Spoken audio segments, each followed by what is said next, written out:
São 8h03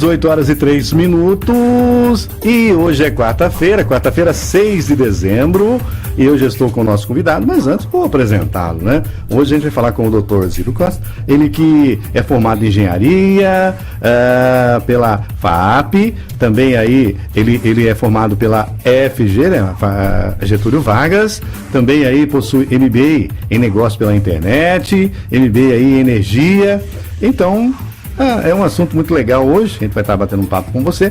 E ele também é consultor de negócios para pequenas e médias empresas na análise estratégica. Doutor, muito bom dia. Bom dia, Milton.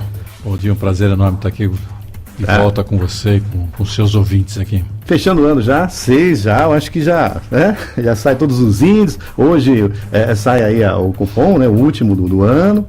Você sabe que a minha sobrinha, ela sempre, quando tem alguma coisa importante para fazer, ela fala: tio, tem um assunto mega blaster hiper importante, né? E essa reunião do cupom é um assunto mega blaster hiper importante, né? Fechar o ano provavelmente com uma taxa aí de 7%, né? Os economistas dizem que a previsão é cortar 0,5, né? Nós estamos em 7,5, né?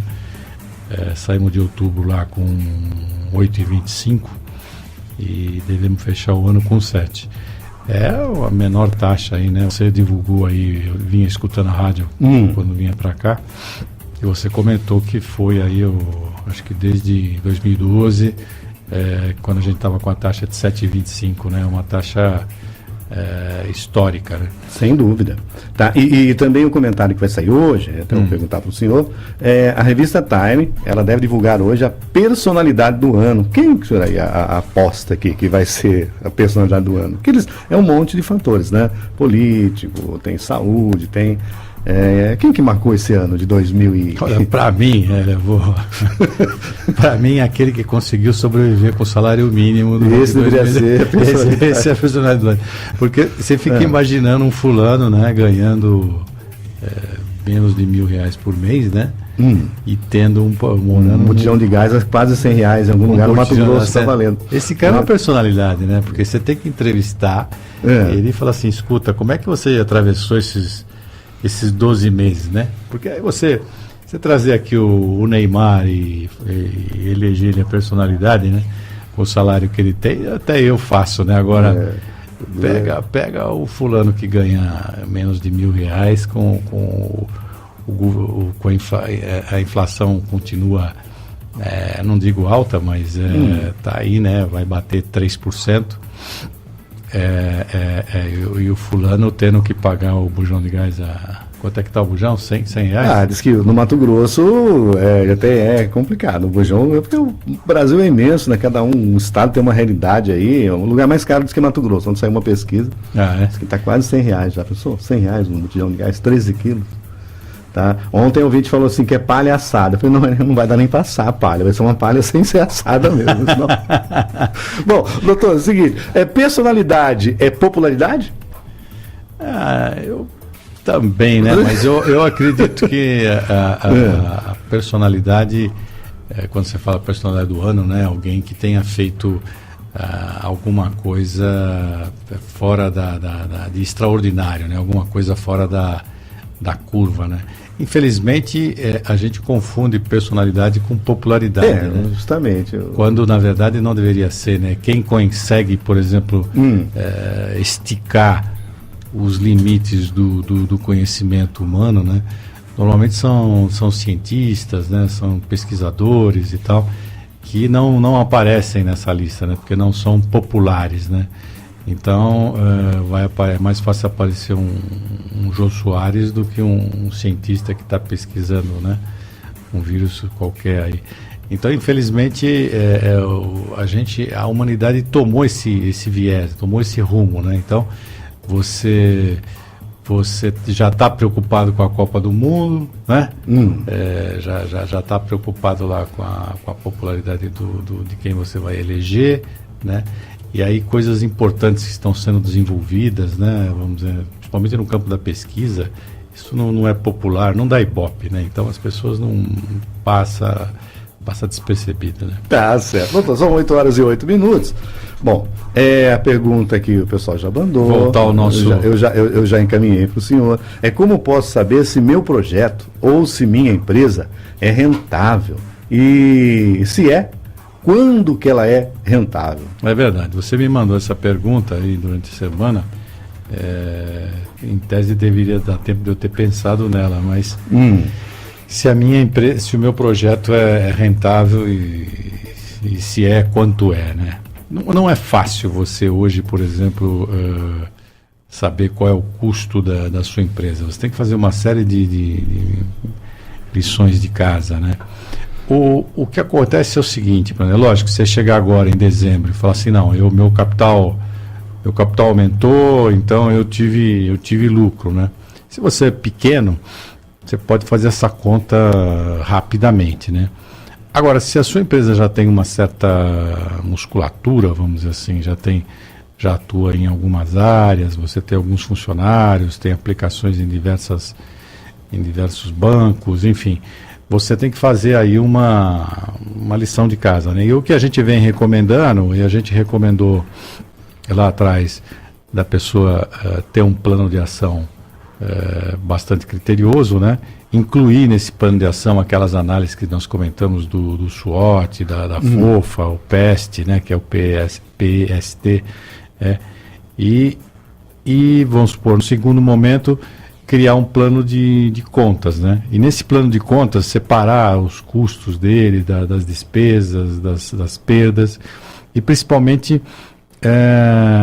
criar um fluxo de caixa onde você tem essas contas, vamos dizer assim, discriminadas, agrupando elas de uma maneira coerente, ou seja, o que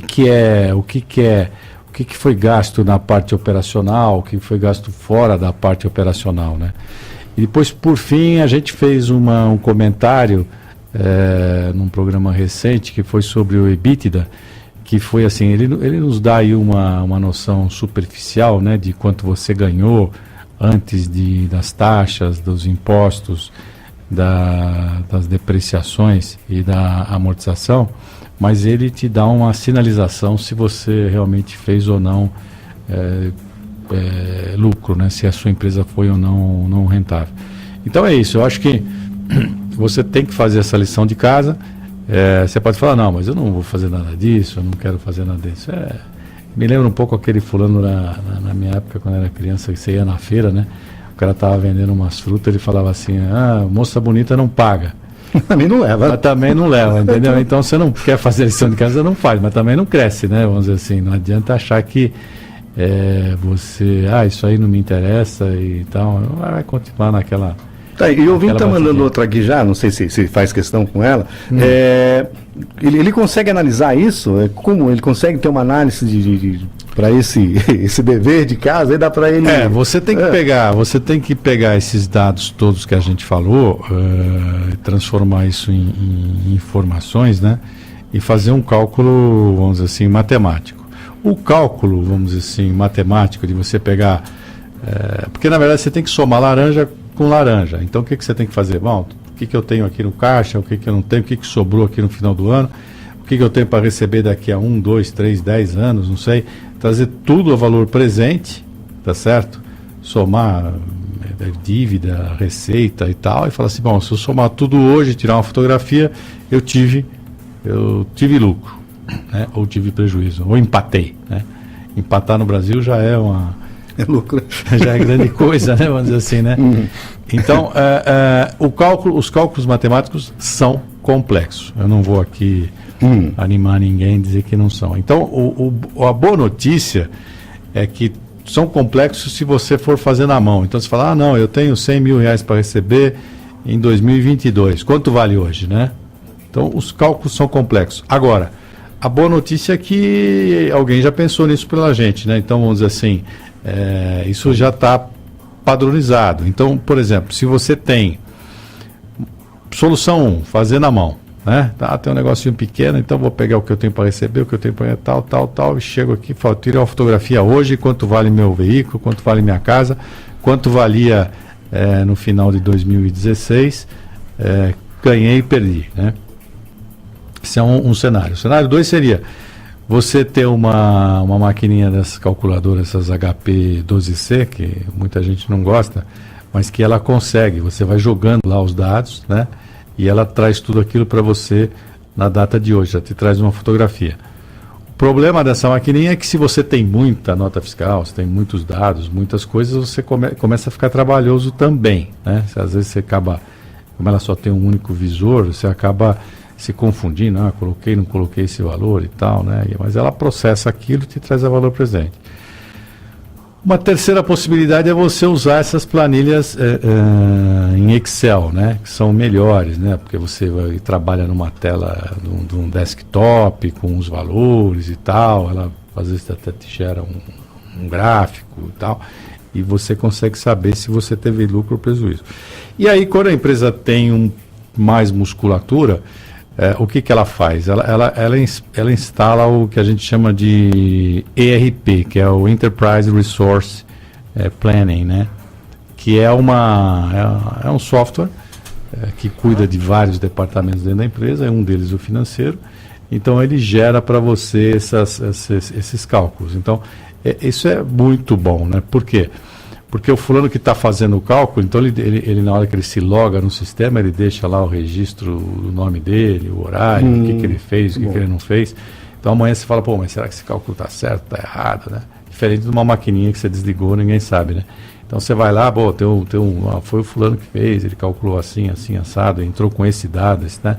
E ele há uma padronização, vamos dizer assim, desse tipo de informação. Ou seja, a planilha Excel na empresa que tem uma certa musculatura é uma praga, na verdade, porque cada um faz coloca na sua gaveta, né? Põe amarelo, outro põe amarelo, põe não sei o que e tal. Então o ERP resolve, e tem alguns ERPs aí para pequena e média empresa bastante acessíveis, bastante baratos, mesmo aqui na região, Sumaré, por exemplo. Então por isso que eu vim te falar aqui, interessante seria essa padronização que você está colocando aí, né? A padronização do sistema, né? Por que a padronização? Porque por causa disso, você tem essas planilhas todas espalhadas pela empresa, e tem uma outra coisa interessante, Milton, que é o seguinte: cada segmento, né, tem a sua peculiaridade, mesmo na área, eu digo na área financeira, né?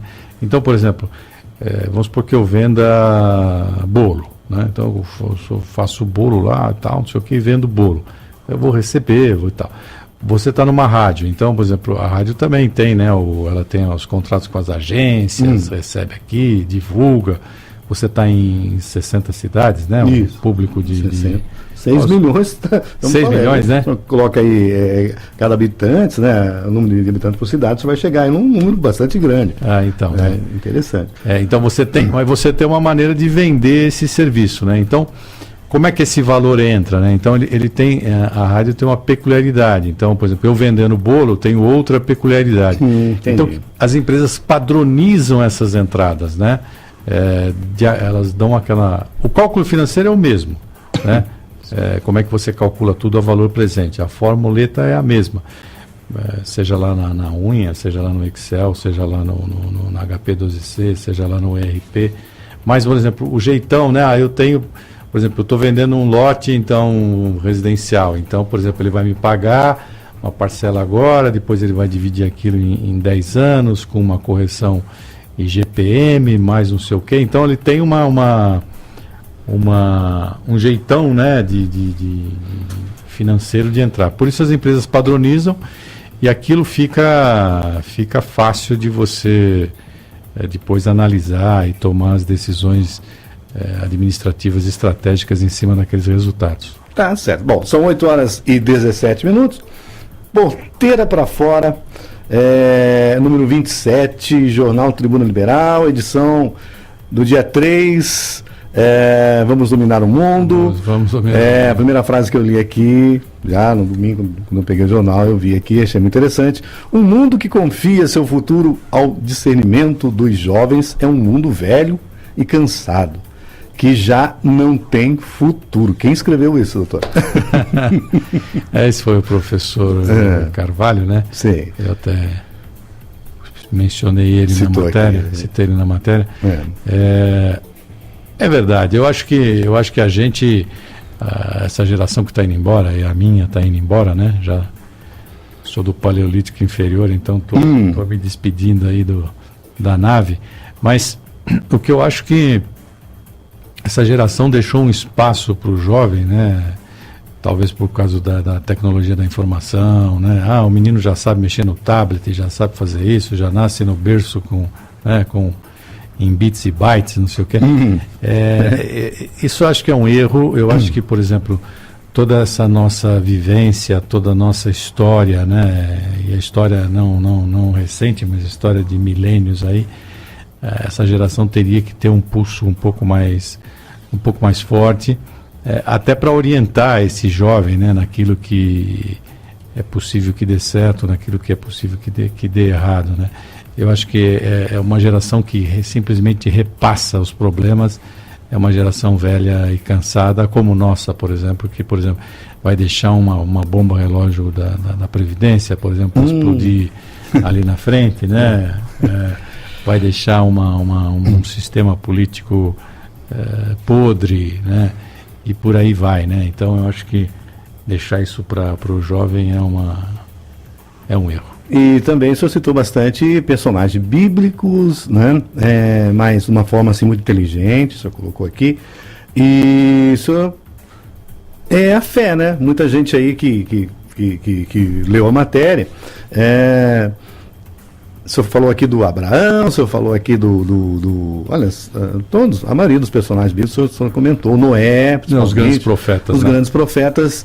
E a fé, que é a ligação com a fé? A fé, por exemplo, essa foi uma matéria que me surpreendeu bastante, porque tive mais de 300 retornos, né? E aí tem comentários dos mais diversos. Eu tentei vamos dizer assim, me fixar no fato histórico, né? Então, pegando lá desde de Abraão e passando ali por Moisés, chegando a Cristo e indo aí até Maomé, né? Mas não tentei escrever de uma maneira tendenciosa para uma religião católica ou judaica ou muçulmana, né? E aí entrou um pouco da fé, porque a fé é o seguinte: ou você tem ou você não tem. Não existe nada, vamos dizer assim, que antecede a fé no sentido de você comprovar determinado fato, né? Você acredita ou naquilo. Tem até alguns historiadores, por exemplo, que não acreditam que Jesus Cristo tenha existido. E aí não tem muito sentido, porque mesmo que ele não tenha existido, por exemplo, mas a mensagem que foi deixada, ela é tão bonita, né, para o convívio com o próximo, né, que você tendo fé naquela mensagem, não importa se ele existiu ou não, né? E outra, está tão presente na vida das pessoas que ele não existiu. Na minha opinião, na minha fé, ele existe. Ele existe, né? Então a mensagem é mais importante do que E também a gente vai encerrar o programa hoje, claro, você tem uma surpresa para o senhor, são 8h20, estamos dentro do horário, claro. E essa música aqui é muito interessante, porque todos os personagens que ele citou na reportagem dele se deram bem. Os profetas se deram bem. E tudo que eles planejaram ali, deu tudo certo para ele. E essa música aqui é o seguinte, ela fala o seguinte, é uma música do Gilberto Gil, o refrão é assim: andar com fé eu vou, que a fé não costuma falhar. Aí o pessoal fala assim, mas tem erro de português aí, é falhar.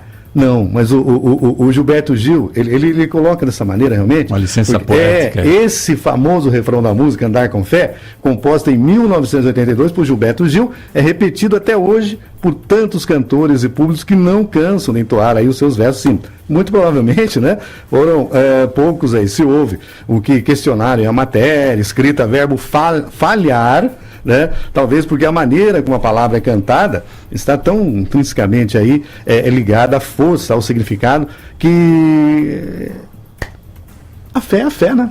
A fé é a fé. Então, quer dizer, ele colocou desse jeito, discute a fé, e eu acho que chegando Natal, ainda mais agora, parece que a fé aumenta mais, né? Parece que você tem mais essa presença máxima da fé, cristandade aí, não, a fé não costuma falhar. Tá certo, a fé não costuma falhar, mas eu lembro uma vez, até eu já comentei com o senhor, assisti um filme, tem os 10 mandamentos esse mais atual, que abre o Mar Vermelho, mas tem aquele 10 mandamentos mais antiguinho. Eu não sei se eu lembro acho que é o Charlton Heston, esse cara é mais antigo. Aí, o Moisés estava com a Míriam, né? Tá certo que ali eles fazem o filme, né? O Moisés estava com a Míriam, aí a Míriam falou, nossa, a Míriam era irmã do Moisés, né? Eu só estou comentando aqui. Aí o que a Míriam falou para Moisés? Moisés, como o seu Deus é poderoso, que milagre que ele faz. O pessoal está com fome, você pede, ele manda comida, tá? Isso é milagre. Ele falou, olha, pedir para ele, eu sei que ele vai me conceder. Mas o milagre maior é quando eu preciso naquela hora, ele me atender naquele momento. Então, isso é um milagre realmente, quando você pede e as coisas acontecem naquele tempo que você está precisando, né? Então, achei interessante, acho que isso tem tudo a ver com fé. Então, o Gilberto Gil vai encerrar e eu quero já desejar para você uma ótima semana. Boa semana para você também, para os seus ouvintes. Espero que a gente tenha agregado algum valor aí.